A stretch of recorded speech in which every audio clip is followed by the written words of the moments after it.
C'est un petit pays qui concentre beaucoup de malheurs, d'ordre naturel tout d'abord, des séismes, des inondations à répétition. Haïti est également confronté à une classe politique parfois autoritaire, parfois corrompue. À cela s'ajoute une pauvreté et une insécurité qui fait que l'île se retrouve aux mains des groupes armés. On se demande parfois si Haïti n'est pas frappé par une malédiction. L'explication est peut-être plus terre à terre. Dans une série exceptionnelle, le New York Times publie une enquête sur l'histoire de la dette haïtienne et explique comment notamment, Haïti a été obligé de payer pour obtenir son indépendance de la part de la France. On en parle avec vous, Constant Méheux. Bonjour. Bonjour. Merci de nous accorder votre temps. Vous êtes journaliste au New York Times et vous avez donc participé à cette incroyable série, un long travail qui a duré plus d'1 an, je crois. D'abord, qu'est-ce qui vous a conduit à vous intéresser à Haïti et à l'histoire de sa dette ?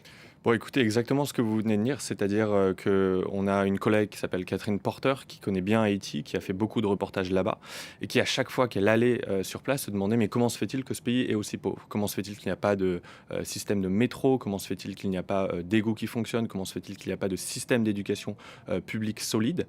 Et petit à petit, elle a entendu parler de cette histoire, cette fameuse dette de l'indépendance, qui est aussi une des raisons, en plus de celle que vous venez d'évoquer, mais qui est une raison qui, elle, a été complètement oubliée.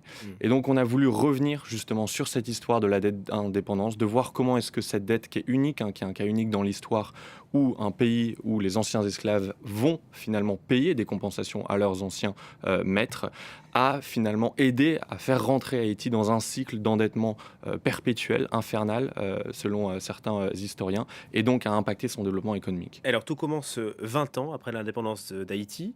Le roi Charles X lance un ultimatum à la population. C'est soit la guerre, soit la bourse. Les Haïtiens vont devoir payer l'équivalent de 150 millions de francs à leur ancien maître. On verra que ça sera beaucoup plus au final. 150 millions, c'est colossal pour le budget d'Haïti à l'époque. Alors à l'époque, c'est colossal. On a quelques estimations du PIB d'Haïti en 1825 et ces estimations donnent un PIB à 50 millions. Donc on est sur une dette qui représente 3 fois le PIB du pays. Par ailleurs, le premier paiement, puisque c'était 150 millions qui devait à l'origine être payé en 5 annuités, rien que le premier paiement représentait 6 fois les revenus publics du pays en 1825. Donc Haïti, tout simplement, ne peut pas payer. Et donc Haïti va être forcé de faire la seule chose qu'il peut le faire pour payer, pour honorer sa dette, c'est d'aller emprunter auprès de banques françaises dès 1825. Ce qu'on appelle la double dette. Exactement, voilà. C'est ce qui va former la double dette, l'indemnité aux anciens esclavagistes français et le premier emprunt qui est contracté justement pour financer, pour aider à financer le début de cette indemnité. Et au total, vous estimez qu'Haïti a payé à la France 560 millions de dollars, une somme qui a été détournée et qui aurait pu servir au développement de l'île. Exactement. 560 millions de dollars en tant que tel, c'est une somme qui reflète assez mal l'impact, je dirais, économique sur le développement d'Haïti. C'est très peu comparé par exemple au PIB d'Haïti actuellement qui est de 14,5 milliards de dollars. En revanche, il faut voir ce que ces 560 millions de dollars auraient pu permettre en termes de développement économique. Et donc on a travaillé avec 15 économistes là-dessus pour estimer qu'est-ce que seraient devenues ces sommes si elles étaient restées en Haïti.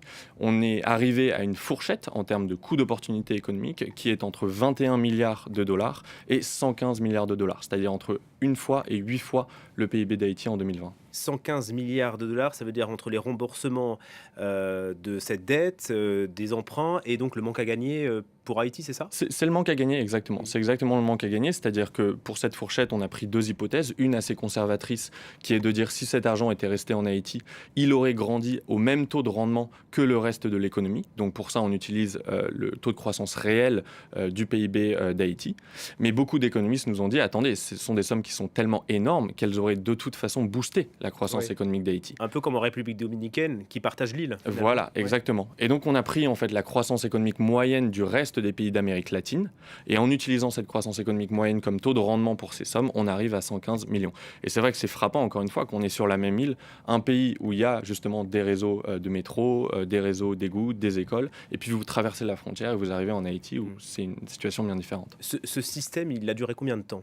Alors, ce système en tant que tel sur la double dette, elle a été remboursée définitivement en 1888. Mais pour rembourser cette double dette, on l'a dit, Haïti a dû emprunter une première fois, puis a emprunté de nouveau dans les années 1870, en partie aussi dans l'espoir de pouvoir rembourser cette double dette. Les ressources avaient été tellement, je dirais, pompées aussi par ces paiements à la France que Haïti a dû ensuite emprunter de nouveau à la fin du 19e siècle. Et donc la mainmise financière de la France sur Haïti, elle a duré jusqu'à la fin du 19e siècle, au moment où les États-Unis sont devenus, je dirais, la puissance dominante. Et avant l'arrivée des Américains, il y a eu une banque française aussi qui a mis la main sur le trésor haïtien, Le Crédit industriel et commercial, le exactement. CIC. Le CIC, voilà. En 1875, le CIC est derrière un prêt qui va être justement accordé à Haïti, en partie à l'origine justement pour aider à finir de rembourser cette double dette. Et c'est surtout en 1880 que le CIC rentre véritablement en Haïti en créant la Banque nationale d'Haïti, qui est censée justement aider le développement économique d'Haïti, mais, et c'est ce que montre notre enquête, va surtout en fait enrichir les actionnaires du CIC et les investisseurs qui ont été ramenés par le CIC dans cette affaire plutôt juteuse pour eux. En 1914, donc Haïti continue de payer sa dette à la France, finalement indirectement. Et puis le pays voit arriver les Américains. C'est un nouveau cauchemar qui commence, un nouveau pillage. C'est un nouveau pillage et surtout ce qui est intéressant, c'est qu'en fait les Américains vont en un sens perpétuer le système qui avait été mis en place par les banques françaises, à savoir prendre le contrôle des finances haïtiennes, imposer des taxes qui sont très importantes et surtout imposer un nouvel emprunt en 1922 à Haïti. Derrière les Américains, il y a la National City Bank, qui est l'ancêtre de Citigroup, qui est cette banque américaine aujourd'hui bien connue. Pendant 10 ans, on va avoir quasiment un quart des revenus publics d'Haïti qui vont être transférés à la National City Bank, puisque c'était elle qui avait le contrôle sur un emprunt qui avait été imposé par Haïti. Par les États-Unis. Par les États-Unis, Haïti en sortira exsangue. Revenons à cette affaire de la double dette en France. Ce qui est intéressant, c'est qu'il y a un président haïtien qui a demandé réparation au début des années 2000, Jean-Bertrand Aristide, qui réclame plus de 21 milliards de dollars. Il n'y aura pas de suite, à part que lui a été destitué. Tout à fait. On est en 2003. C'est un discours en avril 2003. Jean-Bertrand Aristide frappe un grand coup en demandant justement ces remboursements à hauteur de 21 milliards de dollars, ce qui aujourd'hui serait plutôt de l'ordre de 30 milliards de dollars en dollars actuels si on prend en compte l'inflation.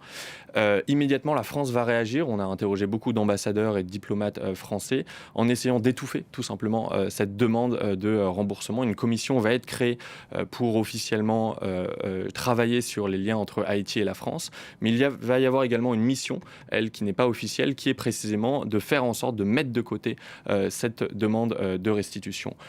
S'ensuit l'année 2003. Haïti est plongé dans une crise politique très violente. Des groupes armés montent dans le pays. Le président Jean-Bertrand Aristide est accusé de violer un certain nombre de droits humains, d'avoir des gangs qui sont à sa solde. Donc on a une situation qui est très compliquée. Les États-Unis et la France, en février 2004, vont finalement exiler le président haïtien en Afrique et ont toujours nié que c'était un coup, ont toujours nié aussi qu'il y avait un lien entre la demande de restitution et cette opération. Un ancien ambassadeur français, ambassadeur à l'époque, nous a cependant dit que pour lui, cela était précisément un coup. Et lorsqu'on lui a demandé s'il y avait selon lui un lien entre la demande de restitution et ce coup, il nous a répondu qu'il y avait probablement un peu un lien. Et tout cela est à lire dans le New York Times, en français, en anglais et en créole, je crois aussi, puisque vous avez tout traduit et diffusé dans un grand journal haïtien pour que la population puisse... Le Nouvelliste, voilà. Voilà, le Nouvelliste, pour que la population haïtienne puisse avoir accès à ces révélations. Merci infiniment, Merci. Constant Méheux, journaliste au New York Times, de nous avoir éclairé.